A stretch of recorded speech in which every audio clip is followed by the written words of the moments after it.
Сәлем достар, денсаулық арнасына қош келдіңіздер. Көз астындағы көлеңке немесе үнемі көгеріп тұрғандай әсер қалдыратын бұл көрініс әлбетте сұлулығыңызға сын келтіреді. Негізінен денсаулықтың ақауын білдіреді дегенімізбен, кейбір жағдайларда ол денсаулыққа байланысты емес, гендік ерекшелік болуы да мүмкін. Егер денсаулық жағдайыңызда нұқсан болса, яғни көз астындағы қара шеңбер кенеттен пайда болып, әрі айқын көріне бастаса, онда дәрігерге қаралуыңыз керек. Ішкі ағзалардың жұмысының бұзылуынан туындайтын көз астындағы көгерулер қан тамырлардың, бауыр, бүйрек жұмысының бұзылуының көрінісі болып табылады. Сау адамда көз астының көгеруі жұқа теріге немесе оған жақын орналасқан тамырларға байланысты болуы да мүмкін. Мұндай жағдайда не істеу керек? Қалай арылуға болады? Осы сұрақтардың жауабы қызықтырса, видеоны ары қарай көріңіз. Сұйықтықты жеткілікті ішу. Егер сіз күнделікті сұйықтық мөлшерін аз қолдансаңыз, ол міндетті түрде көз астының көгеруіне алып келеді. Әр адам өзіне лайықты күнделікті тұтынатын сұйықтық мөлшерін жақсы білуі тиіс. Ұйқының аздығы. Шаршау көз астының көгеруінің танымал себептерінің бірі. Дене шаршаған кезде онда барлық процестер, соның ішінде қан айналым баяулайды. Қан айналымның өз қызметін дұрыс атқара алмауы көз астының көгеріп ісінуіне немесе қалталануына алып келеді.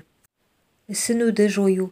Көз айналасының ісінуі зиянды әдеттерден, күн тәртібін дұрыс сақтамаудан, уақытылы ұйықтамаудан және тағы да басқа түрлі себептерден туындайды.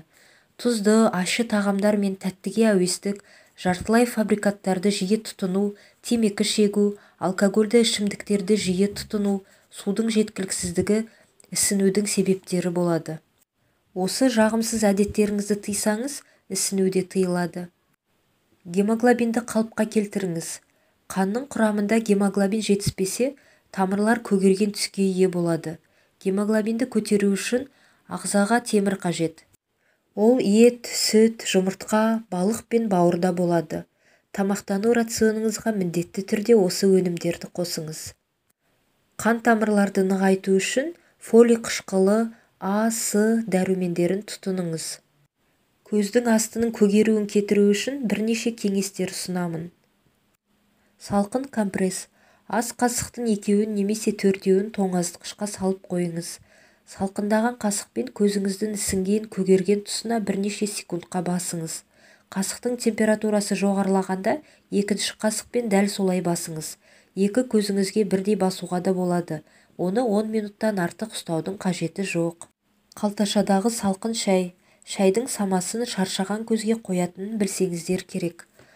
Ал бұл жолы бір реттік қалташадағы 2 дана шайды 5 минуттай қайнаған суға салып, демдеген соң саманы тоңазытқышта салқындатып алып, көзіңізге қойып 15 минуттан 30 минутқа дейін ұстасаңыз болады. Кез келген шай түрі жарай береді. Қиярдың 2 тілігін көзіңізге қойсаңыз, ісіну мен көгеруді ғана емес, көз айналасындағы әжімдерді тегістеп, терінің жасаруына да үлес қосады. 10-15 минут ұстасаңыз жеткілікті. Кокос майын көз айналасындағы теріге мұқият жағыңыз. Азғантай мөлшерде алып, жеңіл қимылмен массаж жасай отырып, теріге сіңгенше жағу керек. Жарты сағаттан соң салқын сумен жуып тастаңыз.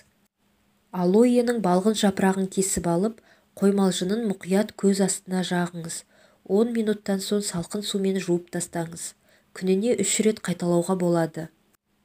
Көз астының шамадан тыс көгеруі бауыр, бүйрек немесе қан тамырлары ауруларында көп кездеседі. Мұндай жағдайда тез арада дәрігерге қаралып, көз астының көгеруіне не себеп екенін анықтау керек. Достар, егер де сіздерге видео ұнаса, лайк басып пікір қалдырып кетіңіздер. Және де қазақ тілді арнаның дамуына үлес қосып, арнаға тіркеліп, қоңыраушаны басып қойыңыздар.